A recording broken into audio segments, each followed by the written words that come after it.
जय श्री कृष्ण। आप सभी का हमारे YouTube चैनल पर हार्दिक स्वागत है। आज की इस वीडियो में आप सभी रसपान करेंगे वैशाख मास महात्म के 20वें अध्याय की कथा का। आइए सुनते हैं। व्यास ने कहा, भगवान ने जो हजारों करोड़ों जीव उत्पन्न किए हैं, क्या उन्होंने इनकी देह से उत्पन्न किया है अथवा दूसरे प्रकार से? ये भिन्न भिन्न कर्मों को करने वाले तथा सनातन और भिन्न मार्ग के देख पड़ते हैं। हे महामुनि, ये क्यों एक स्वभाव के नहीं हैं? इस प्रश्न का उत्तर मुझको विस्तार पूर्वक कहिए। शंख जी ने कहा, जीव समुदाय 3 प्रकार के होते हैं, सच, रज और तमोगुण वाले। राजस कर्म वाले राजस कर्म को, तामस गुण वाले तामस कर्म को तथा सात्विक गुण वाले सात्विक कर्म करते हैं। कभी कभी गुणों की विषमता से उलटफेर हो जाता है, इसी से ऊंचे नीचे कर्म करते फल के भागी होते हैं। कोई सुख और दुख और कोई दोनों को। ये मनुष्य गुण की विषमता से प्राप्त होते हैं। ये प्रकृति से स्थिर नहीं, इन्हीं तीनों गुणों से बंधे हैं। गुण और कर्म के कारण अनुसार कर्म का विपरीत फल होता है। फिर गुण के अनुसार ये मनुष्य प्रकृति को प्राप्त करते हैं। प्रकृतिस्थ मनुष्य प्राकृतिक गुण तथा कर्मों से पूर्ण रहते हैं तथा प्राकृतिक गति को प्राप्त करते हैं, परंतु प्रकृति नाश नहीं होती। तामस से अनेक दुख प्राप्त होते हैं। वे सर्वदा तामस वृत्ति वाले होते हैं। ये निर्दयी, निष्ठुर तथा क्रूर होते हैं और लोक का द्वेष इनकी जीविका होती है। राक्षस के पिशाच तक तामसी गति को प्राप्त करते हैं। राजस वालों को मिश्रित बुद्धि होती है। वे पाप और पुण्य दोनों ही करते हैं। पुण्य से स्वर्ग को प्राप्त करते हैं तथा पाप से नरक की यातना को भोगते हैं। अतएव वे अभागे बारंबार जन्म लेते हैं। सात्विक लोग धर्मात्मा, दयावान, श्रद्धावान तथा दूसरों को निंदा न करने वाले होते हैं। उनकी सात्विक वृत्ति होती है। पाप से रहित महातेजस्वी वे लोग वैकुंठ को जाते हैं।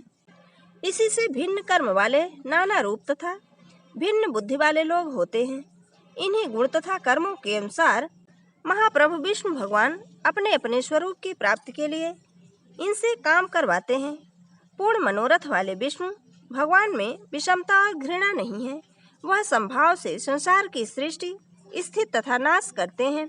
अपने गुण दोष से लोग अपने कर्मों का फल प्राप्त करते हैं। जिस प्रकार बगीचे में वर्षा सभी पेड़ों पर समान होती है, उसी प्रकार से प्रकृति होती है, परंतु एक नाली से सिंचे हुए वृक्षों की स्थिति भिन्न होती है। बगीचा लगाने वालों को किसी प्रकार की विषमता और घृणा नहीं होती।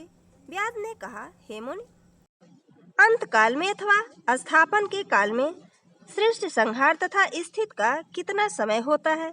ब्राह्मण भगवान, इस चेष्टा को विस्तार पूर्वक कहिए।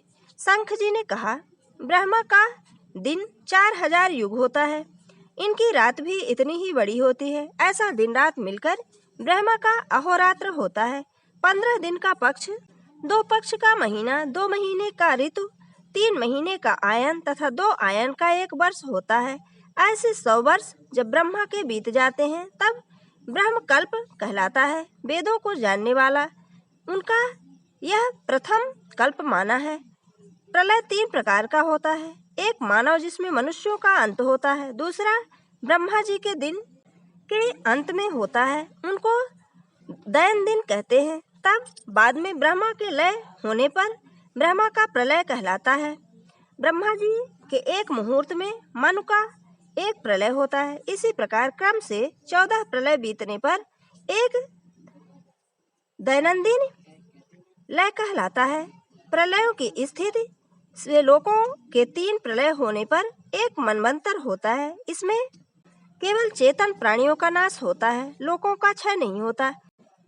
फिर से पूर्ववत जब ये पूर्ति हो जाती है, तब मनवंतर के अंत में फिर से चेतन प्राणियों की उत्पत्ति होती है। हे व्याध, दैनंदिन प्रलय के सभी का क्षय हो जाता है। सत्यलोक के अतिरिक्त सभी लोक नष्ट हो जाते हैं। ब्रह्मा जी के सो जाने पर चेतन युक्त तथा आधारभूत अभी सभी प्राणी नष्ट हो जाते हैं। तत्वाभिमानी देवता लोग ब्रह्मलोक में रह जाते हैं तथा सत्यलोक में सोए हुए सभी बच जाते हैं। देवता लोग तब तक सोए पड़े रहते हैं। फिर रात्र में अंत में ब्रह्मा जी पहले की तरह सृष्टि करते हैं। ऋषि, देवी देवता लोग, पितर लोग, धर्म अलग अलग वर्ण, चक्रपाण विष्णु भगवान के 10 अवतार नियम से होते हैं तथा दूसरे बहुत से देवता ऋषिकल्प पर्यंत ब्रह्मा जी से फिर उत्पन्न होते हैं। ब्रह्मा के साथ मुक्ति पाने वाला राजा और साधु लोग जो सिद्ध प्राप्त किए हुए और ब्रह्मलोक को जानने वाले होते हैं, वे सत्यलोक में ही रह जाते हैं और उस रास में जाने वाले उसी नाम से श्रुति में स्थित रहते हैं। वे फिर भी जाते हैं और उन गोत्रों से उत्पन्न होते हैं तथा सदा उन कर्मों में तत्पर रहते हैं। जब कलयुग में सब दैत्यनाश हो जाते हैं तब कलयुग के साथ वे भी उसी गति को प्राप्त करते हैं। उनका निरय स्थान रास स्थित होता है, जो उनके नाम से दूसरे भी उत्पन्न होते हैं। वे अपने अपने कर्मों से उन कर्मों को करने वाले होते हैं। मैं अब सृष्टि काल तथा मुक्ति काल बतलाता हूँ। तुम सावधान चित्त हो जाओ। ब्रह्मा इत्यादि तथा देवी देवताओं के निमेष में ब्रह्म कल्प के समान होता है। उसके बाद देवताओं के मुकुटमणि भगवान का निमेष होता है। निमेष के अंत में अपने कुक्षिगत लोगों की सृष्टि करने की इच्छा होती है। सब जीव समुदाय को उन्होंने अपने उदर में देखा। उनमें से उत्पन्न होने के योग्य कितने तो मुक्त थे तथा कितनों की लिंग शरीर से छूट गई थी। वे सब सुप्त संसार में स्थित तथा तमोगुण और साधुओं का उपकार करता है। जो श्रुति स्मृति इत्यादि से निंदा नहीं किया जाता, जो बिना प्रयोजन के किया जाता है, उसको सात्विक धर्म जानो। जो लोक के विरुद्ध ना हो, उसको सत्य धर्म समझो। ये धर्म वर्णाश्रम के विभाग से 4 प्रकार के होते हैं तथा नित्य, नैमित्तिक और काम्य के भेद से 3 प्रकार का माना जाता है। अपने अपने ये सब धर्म जब विष्णु भगवान को अर्पण किए जाते हैं तब ये सात्विक धर्म शुक भागवत धर्म कहलाते हैं। जब ये किसी कामना से देवता या अंतर देवता को अर्पण किए जाते हैं तब ये राजस कहलाते हैं।